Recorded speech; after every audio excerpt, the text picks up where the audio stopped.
Welcome all. I'm glad you're here. Good turnout. I see a lot of familiar faces. I'm grateful that you came out for this panel on politics and the problem of dirty hands. We worried a little bit whether anybody would know what on earth that title even means, and it's kind of a political theology and political theory term made famous by the Princeton social theorist Michael Walzer.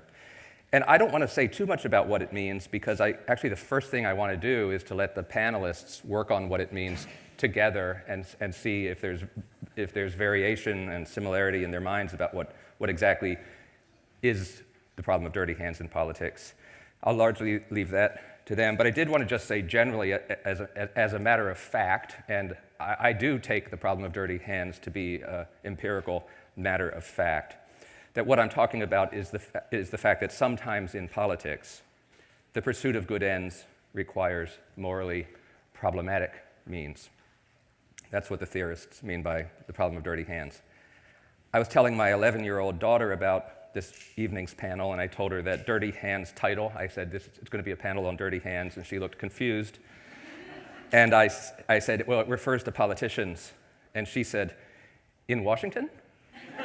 And I said, yes. And she said, wait, in the actual city? And I said, yes. And she said, suspiciously, where do they get the dirt?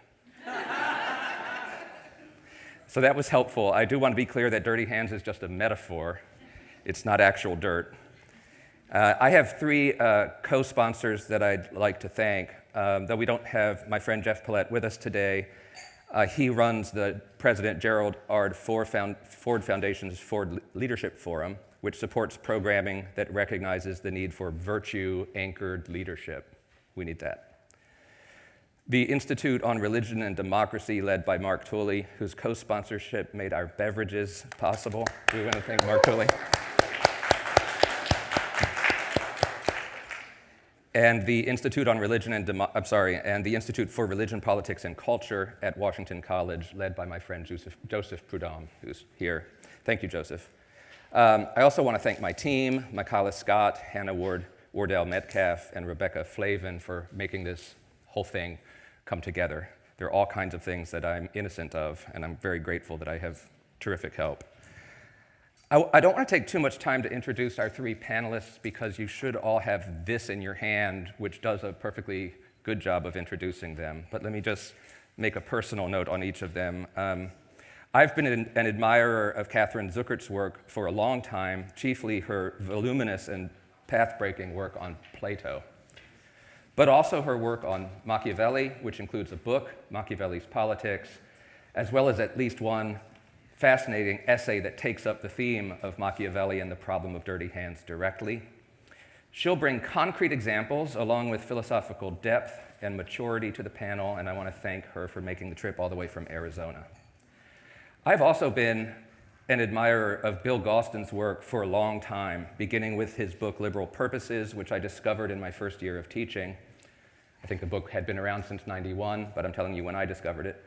And then followed by his books Liberal Pluralism and the Practice of Liberal Pluralism. I'm teaching a class on liberalism and pluralism back in Waco right now, and we're reading his whole book, Liberal Pluralism. It is just really important political theory.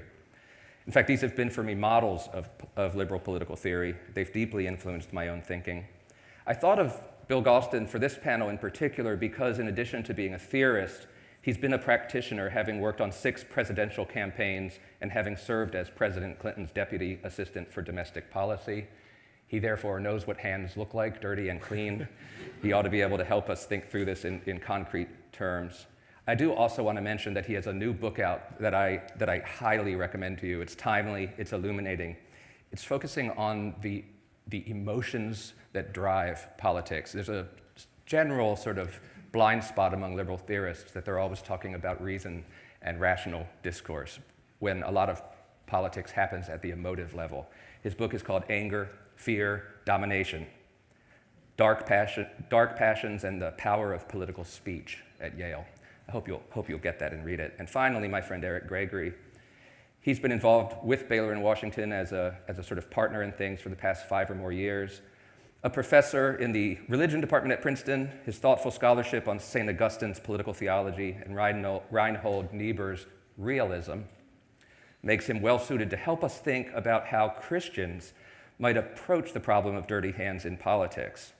Both St. Augustine and Reinhold Niebuhr wrestled deeply with this question, and Professor Gregory treats it regularly in his teaching at Princeton and in his writing. I want to thank him for traveling down by train to join us for this panel this evening. So I'm going to plan on having a non-scripted conversation on this topic, which I'll moderate.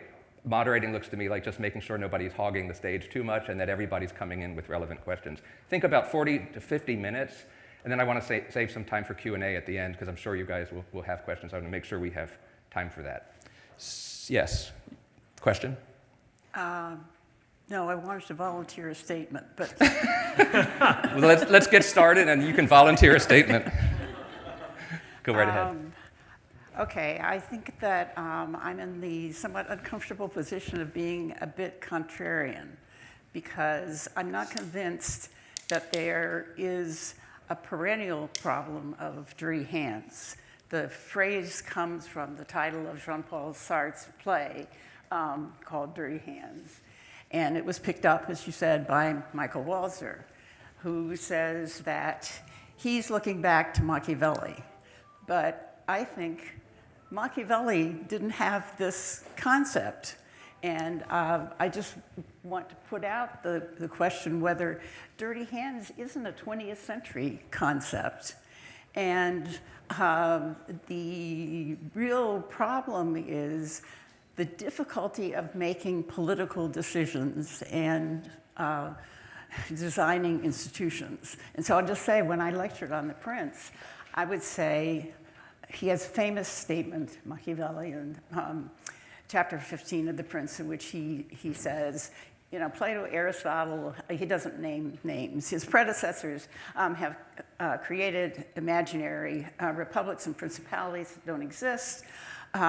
If a prince, by whom he means a political leader, wants to maintain his state, not to found it, but to keep it going, that prince needs to learn how not to be good and to use that knowledge according to necessity. So Machiavelli is not saying that politicians have to be doing nasty things all the time.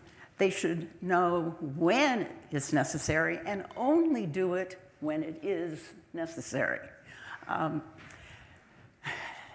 I guess I would say that my version of the dirty hands problem would be, in our country at this time, but it's been for quite a while, people don't have a sufficient understanding of the importance of politics and what a serious and difficult business it is to have a good regime and to keep it. It doesn't sound that contrarian. Thank you, though, for that. Bill, could I ask you to? Well, I could try to offer philosophical definitions of the problem, but I have a feeling that it's the kind of problem where examples do a lot more work. Yeah. So, you're Harry Truman. It's the summer of everybody knows where I'm going, right? It's the summer of 1945, and you have the following option. You can authorize an invasion of the Japanese home islands, which your military leaders tell you would cost the lives of at least 250,000 American soldiers, sailors, and airmen. Or you can drop a bomb on Hiroshima, instantly killing tens of thousands of civilians in order to persuade the Japanese government and the Japanese emperor that they risk total destruction unless they surrender. He drops the bomb. The Japanese government is at 6s and 7s. The emperor has not yet stepped in. So he drops the second atomic bomb on Nagasaki, killing more tens of thousands of civilians. after which the emperor steps in, overrules his government, and gets on the radio and surrenders. Now, vaporizing tens of thousands of civilians is not the sort of thing that anybody would lightly consider doing because, well, it's obvious why not. And you know, the distinction between combatants and non-combatants in war, you know, is deeply inscribed on the Western consciousness. And you could go all the way back to the Bible to find that distinction. You can also find breaches of that distinction, but that's a different point. You know, so the problem, I think, if you're a political leader, is a very real one. It occurs most frequently in time of war, but even in peacetime, you can be faced with a conflict between a great good to be achieved for your community if you're a leader on the one hand, and distasteful, to say the least, means on the other. I'll give you an example. In the New Deal, FDR had a lot of programs that would address both urgent and long-term needs of many, many Americans.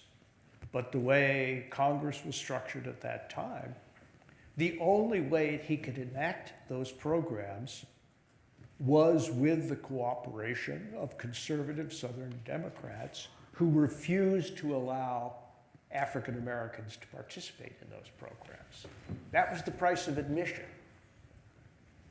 And FDR paid that price.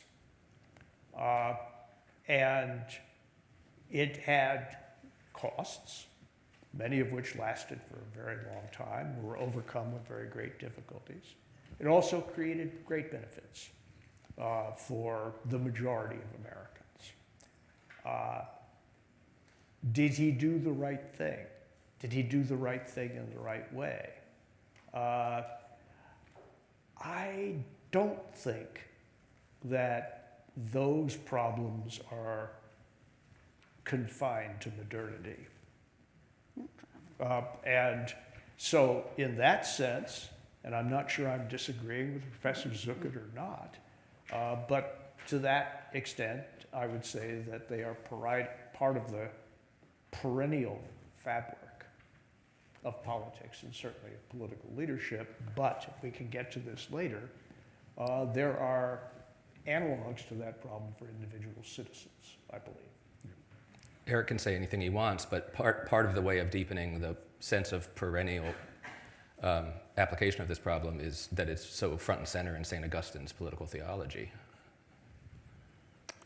Yeah, I'll say something about Augustine, but maybe I'm provoked by the case of Truman.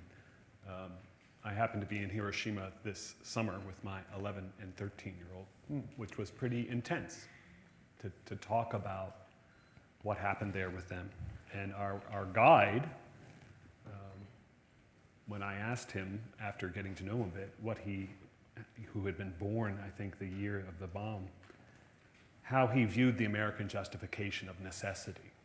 And he gave a complicated answer, saying he understood why the reasons were given, but he disagreed with it morally.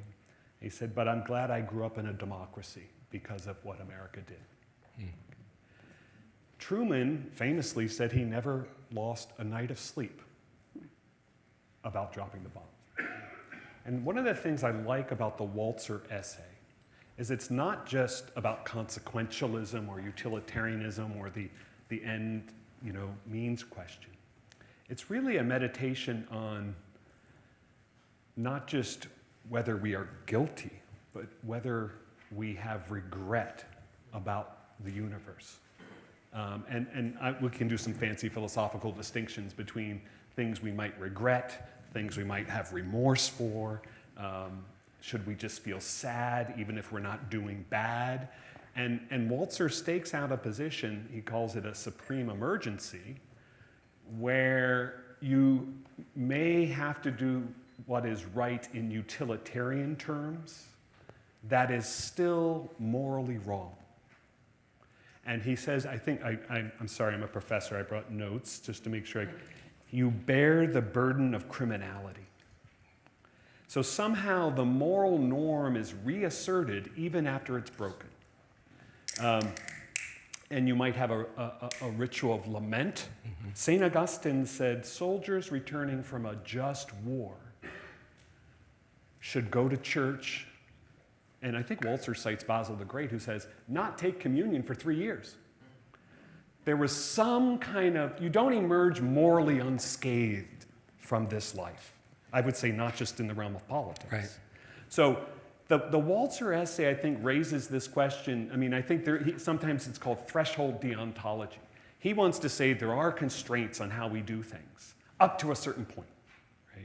Whether the Nazi victory, the destruction of the Jewish people. I mean, I saw recently, I don't know what he's saying now, but about a year ago, he said, I don't think he used the word shamed. He said, it's horrible to say, but the loss of innocent civilian life in Gaza is an acceptable loss in an urban warfare setting, given the goals of the Israeli state. So the kind of, I'll make a statement here, okay? I don't think every moral perplexity, moral compromise is a deep problem of dirty hands. I think I want to reserve dirty hands for these cases where no matter what you do, you were doing something wrong, okay? That you are guilty of, okay? What I fear is today, I'm not a historian, I'm not a political practitioner, and I fear I will sound partisan and maybe even worse, moralistic here, is I think we now have a very public, often cruel, literal politics of dirty hands in ways that betray the best of the American political tradition, which has always wanted to join prudence and principle. Think Lincoln, think King. Now, I'm a realist. I know there are limits to politics. I think one of the things Augustine does is also say there's limits to morality. Morality is not a second God, right? And because of his view of original sin, it's even worse than the problem of dirty hands. We are born with dirty hands, born into a world where we have unjust relations with people near and far. Now, secular political theorists don't quite often want to go that far, although I think it goes back to Genesis, and I think Burke, and I think Hegel. There's a big problem looming here about whether Enlightenment individualism can take account of that kind of corporate guilt. But I'll just end with I mean, my students are all realists now. None of them believe the arc of the universe bends towards justice. And St. Paul thought we were trapped under the dominion of sin, time is running out. They think time has run out. We live in a world dominated by white supremacy, settler colonialism, racial capitalism, all the other isms that, are being taught in the academy. And I think in a catastrophic world, despite their deep moral commitments, they are tempted by this cruel, literal, dirty hands. Now, I'm a Niebuhrian. I'm sure we'll get into some cases, but I'm nervous about a time where even some of our most prominent Christian intellectuals, including a friend of mine, says that Christians should use Machiavellian means to achieve Aristotelian ends. Because I worry the Christian tradition has never been just about power. Let me ask if we can do a little bit more work. There's an interesting thing that's happened, which is that we're trying to put our finger on where the problem of dirty hands is. And in one case, we're looking at the leader, the ruler. In another case, we're looking at what a lot of people have to do during war, and not only deciding whether to drop a bomb, but actual in combat. There are constant cases where we have to choose the lesser evil. So that's battle. I wonder to what extent we can bring it home even closer to domestic politics. Does it happen in campaigning? Does it happen in just sort of run-of-the-mill daily work on the Hill? And this last question is the farthest reach I'll go, and we don't have to take it up. But is there some sense in which voters are complicit in the problem of dirty hands because of the choices that they make? Anybody who wants to? But if you have, I guess I wouldn't define the problem quite that way, because it seems to me that it's not simply a question, or you color it if you say it's a question of guilt or complicity, because there's also a question of responsibility. Yeah. So with regard to Hiroshima, would it have been better to have the war go on for, I don't know, another year at least, and millions of other people die? I mean, the difficulty is you have to make hard decisions and weigh different categories. And should, let's say, Truman, should he stew in guilt because he had done something, or should he say that I did the best my lights I could see, and I take responsibility for doing that? How people view him later, I mean, this happens to all human beings.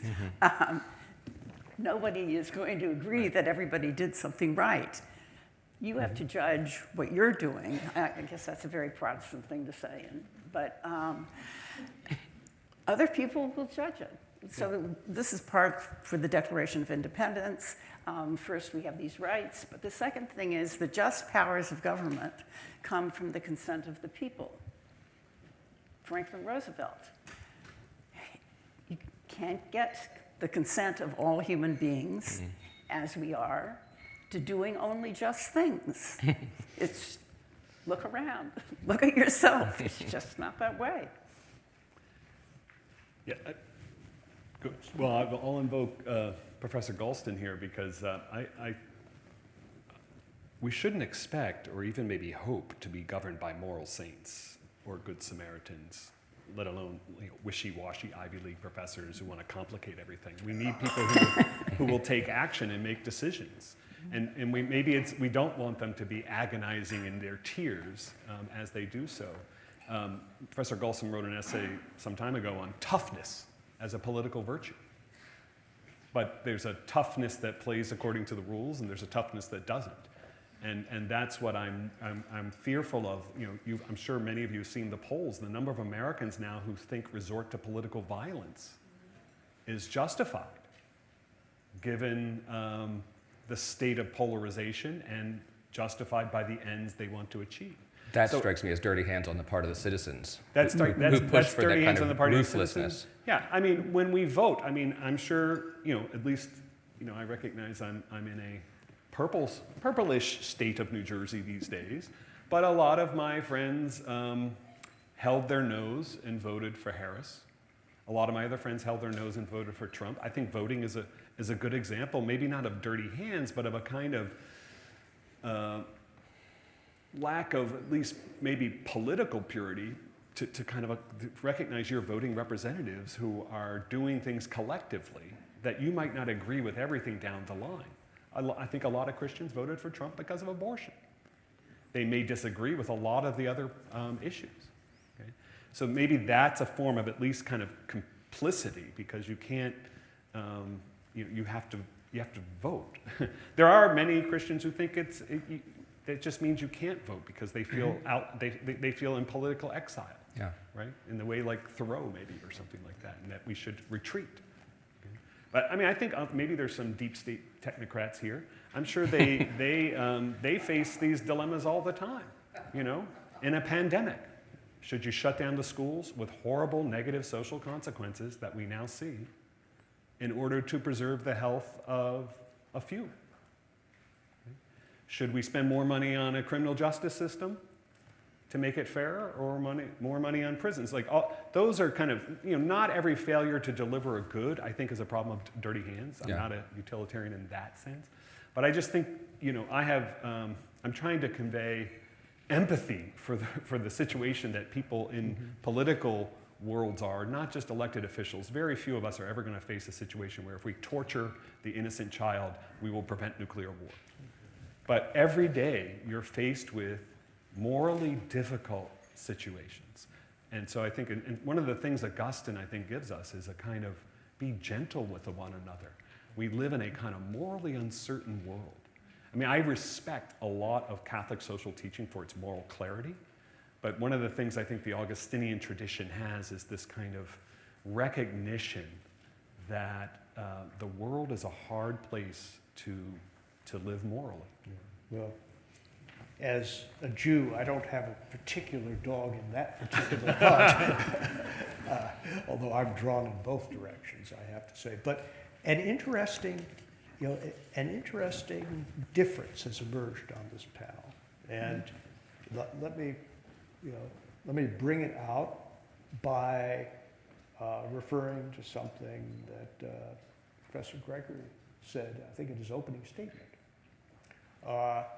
And that is that the problem of dirty hands, as Michael Walzer at least sketches it, I have a lot of sympathy with that, implies a kind of necessity, a moral necessity of feeling at least regret, if not something more than that. And so from that standpoint, the statement that President Truman never had a sleepless night after dropping the bomb would be there would be a critique of that absence of what might be called the moral residue, the moral leftover of something that may have a greater justification. I got the sense, on the other hand, from what Professor Zilkha said, that if you do the best you can, you have nothing to regret. There's nothing left over. You've made the best choice in difficult circumstances, period, full stop. Am I misunderstanding you? No, I think so I would say that you have a duty, particularly if you hold public office. But we could talk about citizens. If you don't want to dirty your hands, then you shouldn't vote. You should just withdraw. But is this really a good, humane, generous, charitable, kind, loving, or even calculating decision just to take yourself out because you want to keep your own standards pure? I think this is a temptation some very good people have. Yes, it is. And so my response to that is, don't take the decision lightly. I have doubts about Truman, actually, whether this is a human possibility because it's such a hard decision, but be that as it may, don't you have to act? Don't you have to act thoughtfully? Yeah. Yes. And in the world in which we find ourselves, there's rarely a perfectly good thing that will please, and I think there's nothing that will please everybody else. Well, this raises some,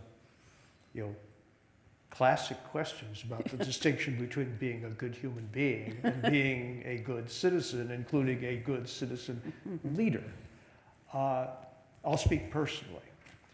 I would like to believe that I'm the kind of person who, if I did the best in a Harry Truman-like situation, would nonetheless feel with a part of myself, a deep sense of the regret that the world or the situation had been so structured that I had no choice but to do this terrible thing in the name of the greater good, right? And I think that would cost me a night or two of sleep. I'd like to believe it would, because I think it's worth a night or two of sleep. Otherwise, it's very easy to harden a part of your soul to a very important part of the reality that you're dealing with. In other words, I think that I would be a lesser human being if I felt no regret in those circumstances. But you may disagree with that. As an individual, no. I became a professor rather than going into the Foreign Service because I didn't want to be in Truman's position. But do I think, as a principle, for everyone to act by, if we don't dirty your hands, that's almost saying that you can't live. It's a good thing American universities are morally pure these days. That speak on the dirty hands. Good. Well, real quickly, I do think you pointed to something that I want to pull out and just have us consider. I think in the direction that Catherine was leaning, we're ending up with a sort of view of reality that there is a right decision, that things line up in a certain happy enough way that if we do the best we can, we've done the right thing. Real quickly, the way Augustine was looking at it, I thought points to a kind of messiness of reality, which if we could publicly recognize would lead to civic virtues, like a certain amount of humility about the tough decisions we have to make in pluralist politics, because we're dealing with, if we could teach citizens that we're dealing often with goods that are genuinely competing, and there isn't a decision without loss, then I think we might recognize each other differently. Well, that's a proposition that I fully accept. When I say do the best you can, that's all you can do. Yeah. You don't know that it's necessarily going to be right. But your uncertainty, if you act by your uncertainty or by the possibility that you'll feel guilty about it later, you may feel guilty, but are you not going to make a decision? Well, there's something I've realized more and more, in part because I have dabbled in politics, and that is that virtually every decision you make is a wager on an uncertain future. That's just the reality of the situation. And an enormous, if you listen to political debates, an enormous amount of it boils down to competing projections or assessments of what will happen if such and such an act is performed. I'll give you an example from when I was in the Clinton administration. Bill Clinton famously committed himself during the 1992 presidential campaign to welfare reform of a particular kind. And after some time, he made good on that promise. And as that bill was being debated, the formidable late Senator Daniel Patrick Moynihan stood up and delivered a speech in which he said, if this bill is enacted this summer, by December, this winter, 1 million children will be sleeping on heating grates. That's a quote. Now, if he had been right about that, and it wasn't entirely clear that he was wrong, although as an unindicted co-conspirator, I was pretty sure he wasn't wrong. But if he'd been right about that, that would have been a pretty good argument against proceeding down that particular road. Thank God he wasn't right about that, but he could have been right about that. And if he had been right about that, then the gamble that those of us who supported that position took would have blown up in our faces. And a lot of innocent people would have been hurt in the process. And there are very few political situations where you can be absolutely sure that if you do X, Y will happen. And that is also a part of reality, which is why Aristotle talks about deliberation the way he does, as the reverse of mathematical calculation. You know, it's acting in an uncertain future, in an uncertain field, with countervailing reasons for and against, and no entirely predictable outcomes, no matter what you do. I mean, when you say an uncertain future, it's kind of what I was hinting at by saying epistemic uncertainty. Yes, we just exactly. can't predict. And so Epistemic means how do you know what you know? How do you know what you know? Yeah, sorry to use a bigger word than I need. But I think if our politics, if we just recognize that amongst each other, then there might be less resentment and, not just, well, I disagree with you, but you're an evil person, right? So that's the like problem of knowledge.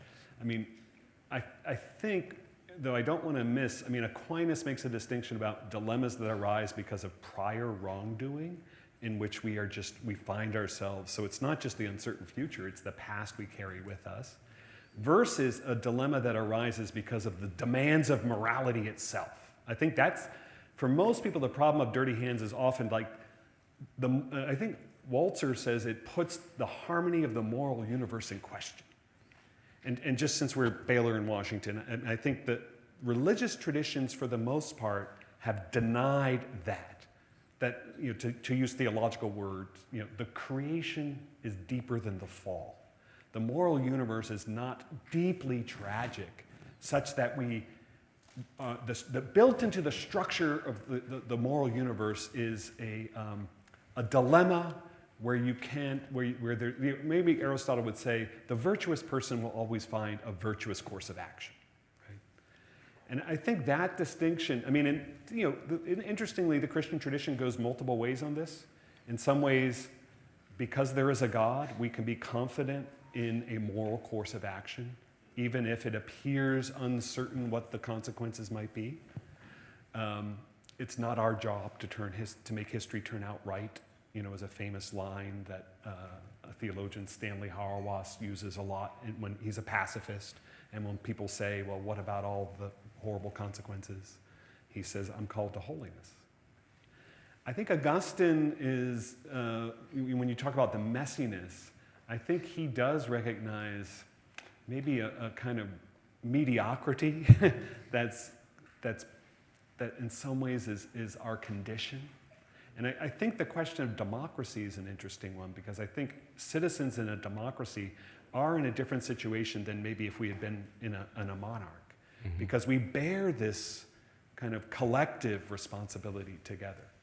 And Augustine came to think that politics can't be about the whole truth. And the modern Catholic and Protestant traditions have said democracy is a good thing. And so participation in democratic life is a good thing. And trying to square that with, is politics about truth, or is it about what we can do collectively amidst the uncertain future that we have? And I think the Christian tradition has multiple answers to those questions. But in general, like Catholic natural law teaching says no to the problem of dirty hands. I think Augustine says no to this deep metaphysical problem of dirty hands. But it doesn't mean that there's not tragedy, there's not perplexity, and there's not difficult choices in politics. Otherwise, you say the world is absurd, a la Sartre. I want to pick up on something Catherine said when she said, if you're not prepared to make tough decisions, maybe you shouldn't take up a political vocation. Right. And that's certainly one way of looking at it. I wondered if we could sort of just be clear on the reality of what you're saying there. Let me put it in this way. I have a lot of students who come to me and say they want to get into politics.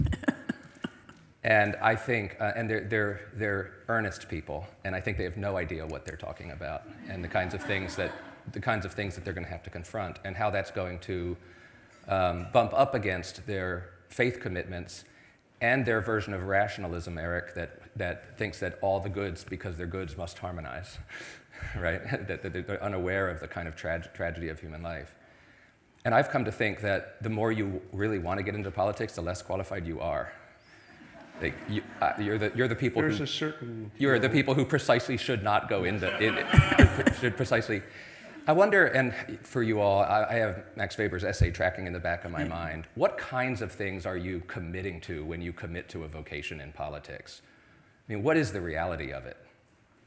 And the inverse. I mean, therefore, what sorts of people should probably not look for a vocation like that? I also suppose a similar question could be put to becoming a lawyer, which is the thing almost everybody wants to do. I think God only knows why. Yeah, who wants to do that? But anyway, let's just see if we can be realistic here about the kinds of things you're committing to. I don't remember Max Weber's essay well enough to respond directly to that. Yeah. But I would take what I take to be an Aristotelian tack. And that is, I guess my concern now is, and actually this was Machiavelli's concern to a certain degree, that good people don't want to go into politics because they're disgusted by what they see. And I think this is actually responsible for some of the problems we have now. Politics has such a bad name. Right. when I taught at a very liberal secular college, my observation about my students was that they were either completely idealistic, they were going to save the world, or when they couldn't do that, then they flipped to the other extreme, and they were very pessimistic. You may remember Weber's essay better than you let on. That's exactly the way it goes.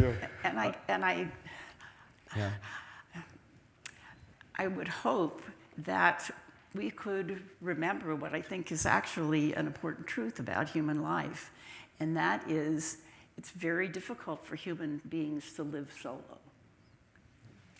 Almost all the good things in our life require doing things with other people, and therefore we owe so much of what's good to the community, which needs to be a political community, unfortunately, because gee, I'm going to tell you something new. People don't always do the right thing. And you can't always persuade them to do it.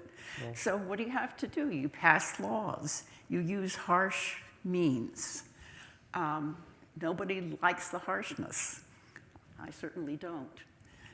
That's what I take to be realism, and that's where the commitment to go into politics, and you would know better than I, it can be really nasty. Right.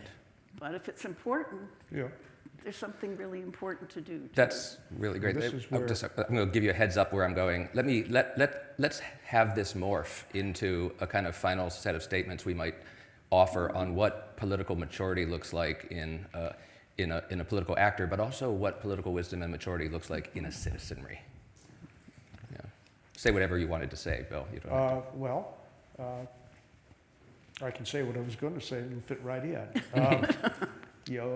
Unlike Professor Zilkha,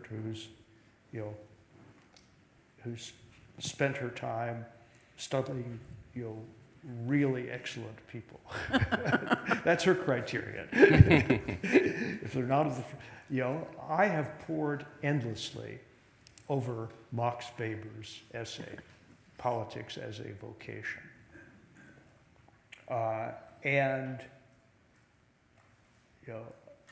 While he's not a thinker of the first rank, because of the kind of person he was in between the world of thought and the world of politics, and very engagé, if you look at the particular circumstances in which he delivered that essay, or delivered that lecture, in the rubble of World War I, speaking to students who were desperately confused as to what they should do. He made a critical distinction between what he called the ethics of intention, by which he meant something like Kantianism or the Christian version of Kantianism, or maybe Kant was the non-Christian version of Christianity, whichever way you want to play that, and what he called the ethics of responsibility. And he was rigorous enough to say that if you're focused on the ethics of intention, then at the end of the road, you are saying, do what is right, although the heavens fall. Right? In other words, consequences come what may. Yeah, come what may. Preserve the purity, of your moral course and of your soul, mortal or immortal, as the case may be. But don't imagine that you could do that and act successfully in politics. You have a choice. And if you want to be in politics, you should ask yourself whether you are prepared to accept what he called the ethics of responsibility, which is, although not entirely consequentialist, more consequentialist than anything else. Now, at the end of his essay, Weber, doubles back on himself, and talks about the admirable spectacle of someone who goes a certain point and says, thus far I can go, but I cannot go farther. The moral admiration for the person in politics who says, here I stand, I can do no other. And who finally says responsibility is one thing, but the nature of the act that I'm being called upon to perform is either right or wrong, and I can't, in the last analysis, forget that. My experience in politics, for what it's worth, is that, this ethic of responsibility, which I'll define very simply as doing the best you can in the circumstances in which you find yourself, while at the same time thinking long-term about improving those circumstances such that the choices you face are not as awful then as they are now. An ethic of responsibility means taking responsibility not just for doing the best you can in circumstances, but also for taking responsibility to improve those circumstances, to make the moral choices less acute. Yeah. But if you're not prepared to do that, then do something else, because Weber was absolutely right. You are not the kind of person who's cut out for politics, and if you go into politics nonetheless, you are going to do a lot of harm To yourself in the and name others. of preserving the purity of your soul. If any of the terms were over your head, consequentialism, intention, we can hit it in the Q&A. Hope you could follow that nice exposition. Yeah, I'll be brief because if we're moving to open things up, but the invocation of "Here I Stand" reminds me of Martin Luther. Of course, yes. Who has this connection, I think, with the Weberian tradition. I don't know if this is true, but it's too good not to be true. Supposedly, when Luther was asked by a parishioner who had political responsibility, facing a difficult decision, what then should I do? He supposedly said, "Go and sin boldly." Yes. Okay? Because the command to love your neighbor requires you to make these concrete decisions amidst perplexity. And it's almost as if, again, interestingly, because there is a God, it lowers the stakes almost of that moral purity or moral inwardness that might prevent a person from being a political actor. I think, as I said, there are people have different vocations in life. There are many good people we wouldn't want in politics. I think Lord Acton said great men in politics are almost always bad men. But maybe for the political maturity, I was reminded of an interview Barack Obama gave after he was president, where somebody asked him, "What did you learn about yourself?" And he said, "I learned I'm really good at killing people." Then again, maybe that fits too much with this kind of agonized conscience, because I think we want people who go in politics who make decisions, right? And that, I do worry my students don't want to go into politics, certainly not into institutional politics. Now, it may be a performative despair. It's just because they want to go to Wall Street and make a lot of money, and you can't do that in Washington. But I do think just getting to the political citizenry part, I think maturity, means, especially for the Christian tradition, seeing the political vocation as a form of an expression of love of neighbor. That doesn't mean, I think we need less prophets and more rabbis who will do casuistry of difficult cases. I find that very easy to accept. Yeah. So I'll leave it there. We sort of have moved beyond in some ways, but I think that ethic of responsibility versus the ethic of ultimate ends is a kind of a personal question faced by people in political leadership. But I think it's faced by all of us in lots of different realms. Right. I mean, universities are facing all sorts of questions now about dirty hands in the sense of a kind of compromise situation. Leadership in different arenas. But I think one of the things that Luther is sometimes accused of doing is saying there's an ethics for the church, Oh, yeah. and then there's an ethics for the state. And the reasons of state trump morality. So if the peasants rebel, chop their heads off and don't lose any sleep over it. Right? I mean, Luther also said if the lamb is to lie down with the lion, then the lamb must be replaced frequently. It's kind of like Senator Phil Gramm, who was like, if the U.S. during the Cold War, I'm a good Cold War liberal, if the U.S. is going to lie down with the that if the U.S. is going to lie down, we better make sure, damn sure the United States is a lion. Okay? So, I think there's an appropriate Christian patriotism, but again, just to end it where I began, I am wary. What's the line between the agonized Christian realist and the hardball Weberian political player willing to cross those lines about ends and means that I think at least the majority of the Christian tradition has held? There are certain prohibitions of things we should not do. Okay. And even, I would think, any democratic citizen, whether you're religious or not, this is not about keeping your hands clean. I think it's, we want to be a decent society. And we, the people, want to live in a decent society with some integrity. It's a low bar, but it's still a bar. Let's open it up to questions. I'll send around. Well, we go, okay, hands up. I have a Baylor and Washington student equipped with a microphone, and she is making her way to someone with a hand up. These are your choices. Thank you. Oh, hi. I'm wondering what you guys think about the power of political martyrdom on the basis of principle as something that is a power into itself that isn't dirty hands. And not just people who don't have to lose anything, but like John McCain in the Hanoi Hilton, all the dissidents in China and Eastern Europe, in a less violent sense, Hubert Humphrey fighting against segregation in 1948.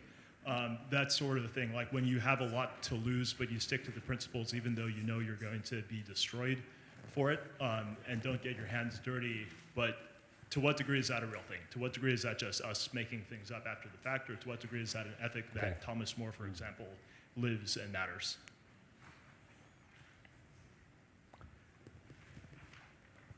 I'm going to say something very briefly, but I think Montaigne and Machiavelli is relevant here. One of the things that, again, is this being recorded or shown? But This is being recorded but not shown. Oh, okay. You could hear it if you got on our website. Oh, okay, that's fine. I don't want to, my students have few moral heroes. They struggle to name one. And I think what maybe I might call symbolic acts of resistance for the right or for the good. So much of American political history has examples that we lift up as some of the best moments of our democracy. So, to the extent we've been talking about consequences or what works or what's effective, I think there are many cases of that symbolic standing for the good that actually has, maybe unbeknownst to itself, practical consequences. So I think, I'm not a Machiavelli scholar, but there's one reading where he's not rejecting the Christian ethical tradition wholesale. It's actually a pedagogy to kind of cause you to query it. Right? And the Christian tradition, I'll just end with this, is, I love, as I mentioned, casuistry, distinctions, propositions. But it's fundamentally about the witness of people who've lived their lives in a way that is attractive. And there's just not a lot of that in American public life right now. Other questions?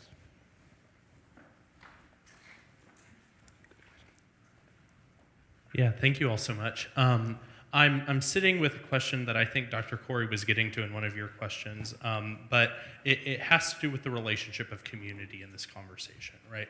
We talk about the archon or the leader, right? We talk about the prince and the individual and what the prince is leading in relationship to community. But maybe this is too simple of a question. What is community in this conversation? What does community look like? Is it the thing that the archon, the leader, the prince is leading? Or is it something different? And what influence then does that have on this conversation of dirty hands? Sounds like a question. No, you don't answer it. You just wait. That's a wonderful question. And it points to a problem of broad-scale speech in which we've all been engaged. There are different kinds of communities. And I'm not sure there would be an exaggeration, but putting the two questions together, I would say Abraham Lincoln and Martin Luther King are two American heroes. They were leaders. They took a big risk. They were also martyrs because the risk was their lives, and they lost them.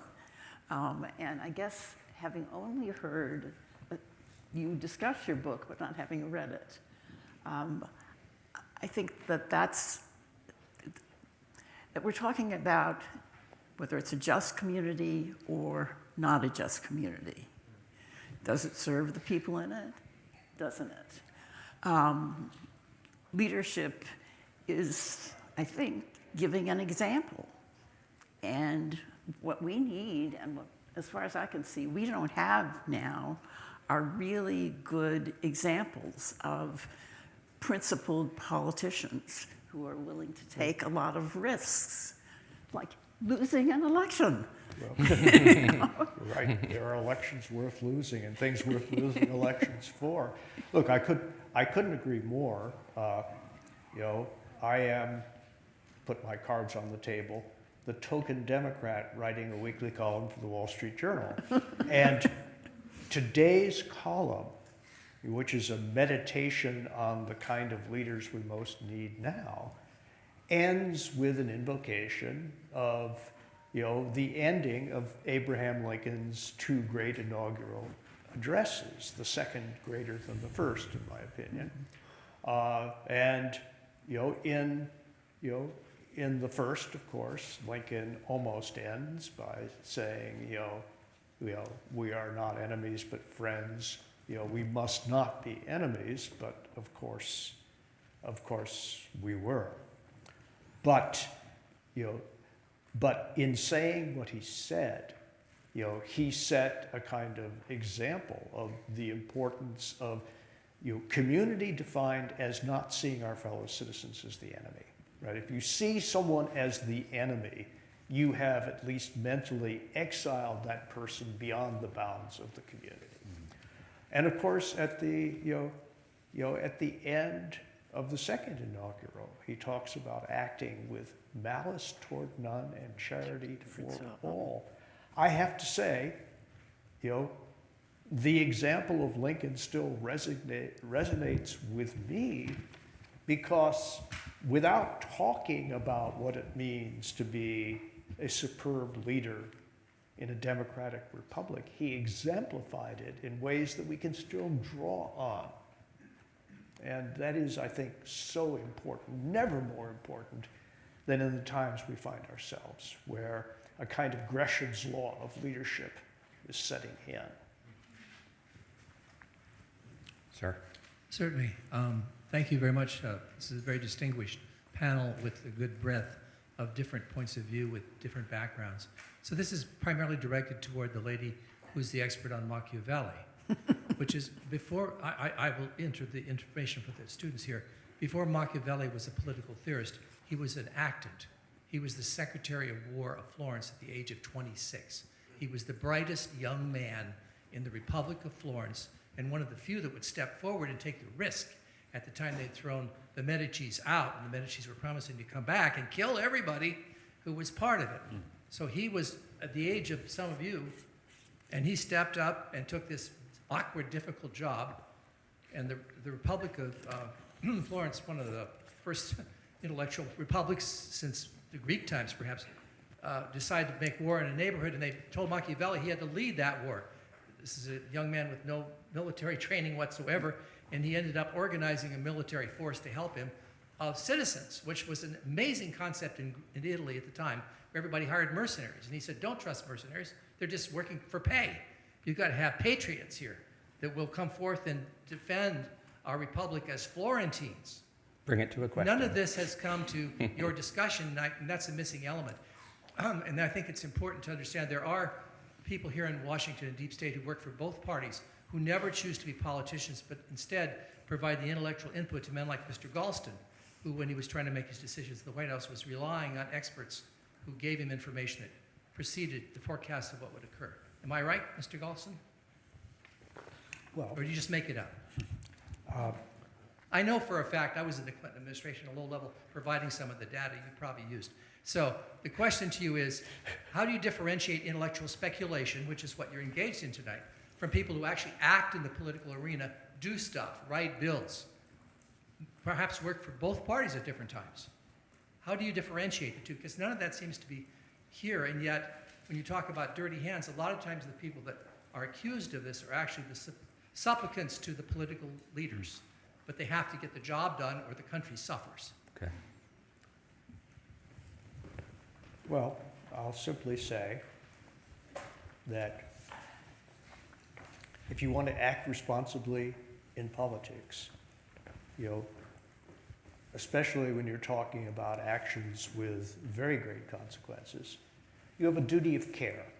You have a responsibility to equip yourself with the best information that is available.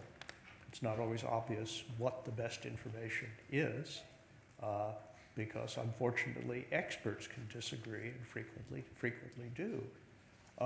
But if you deliberately blind yourself to that kind of empirical knowledge which bears directly on decisions in the real world, then I think you're behaving less than responsibly as a decision maker. And so I do not, unlike others, see the civil service as a millstone around the nation's neck. And I think, interestingly, I think for Weber, one of the central questions of politics is why state officials obey the political leaders.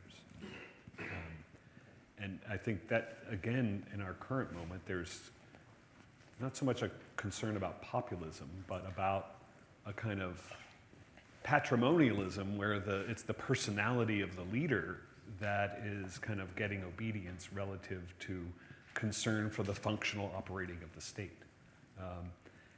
Again, I think this gets into complicated matters, but certainly there's a Republican reading of Machiavelli, that what his real concern was the domination of the powerful over the people. He wanted the people to be, as you said, patriots, right? And I think, again, I won't make a judgment on whether that's the appropriate strong reading of Machiavelli, but there's certainly that small r Republican tradition that of Lincoln, a government by the people, for the people.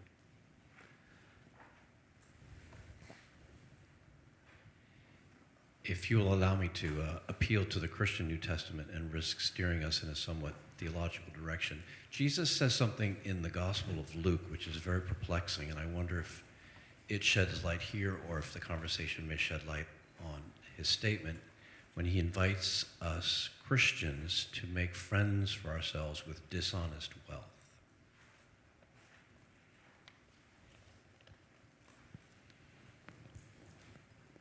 Professor Galston? Exegete Luke. Well, to quote the late Kinky Friedman of Texas, they don't make Jews like Jesus anymore.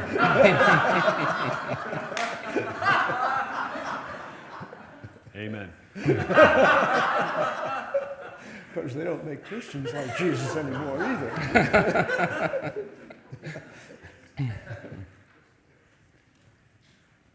Either Eric answers that or it's going to go unanswered. It's to you, Eric. Well, making friends with dishonest wealth. Luke. I believe it's Luke's. Yeah. I mean, aren't there a bunch of Baptists here? You guys know the Bible, right? You're supposed to... Is there some sort of implicit justification or allowance for dirty hands? Something like that? It's just very perplexing. Yeah, there are many perplexing things. I don't have that verse up there. I mean, there are many parables. I mean, obviously, Jesus is a friend of sinners, right? And one of the kind of Niebuhrian lines is politics is sinners sinning against each other, and like that creates a sense of humility, right? and a willingness to kind of try to get beyond friend-enemy politics. But I don't know if maybe the hour, but I can't recall that particular passage. But I would be surprised if it's a justification of dirty hands in this kind of specific way we're talking about it. I didn't mention Kierkegaard, just to bring in another theologian. He has a very odd discussion of why Christians can't become judges or detectives. Because you shouldn't want to know too much about other people's sins. Right? So, but famously, it's how can you be, as wise as a serpent and innocent as a dove? And in some ways, that's the manual tradition of Christian princes was trying to kind of get that. Augustine, who thought the fall of the Roman Empire, was bad, but it wasn't the end of the world. He still wrote letters to Christian princes, trying in some ways to help them Christianize the social order. So, and he thought that this was a vocation that they had. He didn't think they were going to bring in the kingdom of God. I don't think it can be dirty hands. Just a quick response. Because Jesus was a man without sin. And when we think of dirty hands, we're thinking about situations where you can't help but doing something immoral. And another way to think about that would be sinning. I think maybe I'm thinking of the parable of the, not the wheat and the tares, but the shrewd manager. Mm-hmm. That might be where it's at. It's the shrewd manager who's kind of, goes away and gets the money. Well, it's too late for Sunday school, right? I was trying to say, yeah. Well, let's take one more question. Yeah. I'm in the legal and political profession, so please forgive me. So my question for you all is that when the president, under Article 2 of the Constitution, so he claims necessity to suspend certain rights, like in times of wartime, like we saw that when Lincoln suspended the writ of habeas corpus twice, or with Korematsu, which was the Japanese internment camp case, which I'm sure probably a lot of people are familiar with here. Should we accept that there are some wrongs that are permissible in politics, or must a Christian insist that even in crisis that the ends can never justify the means?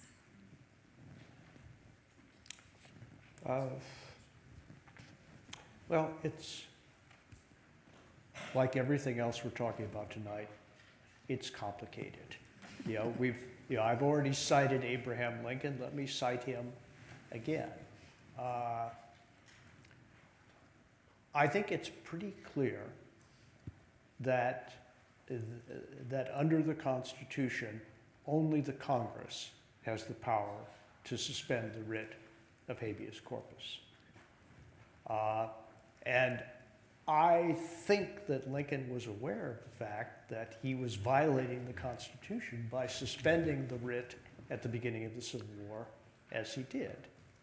I think he also believed that he was doing his duty in doing that, because there was a serious chance that the Civil War would have ended before it began with a Union loss if he hadn't done that.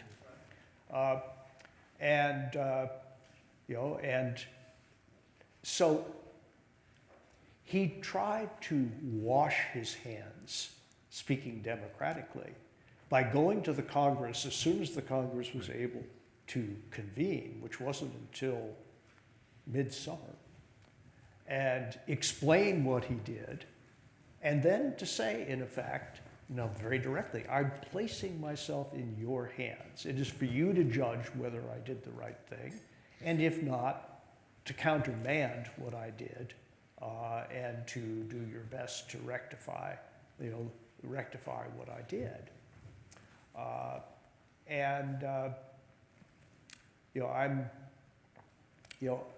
I'm also spending a lot of time reflecting on the following fact. Unlike most other constitutions of Western democracies, the United States Constitution has no emergency clause. But guess what? There are emergencies. Then what do you do? Answer: the Congress of the United States has spent many decades crafting emergency powers legislation, which it has handed over to the president. There are by actual count 137 congressional grants of emergency power to the president, which are still valid laws on the books. problem.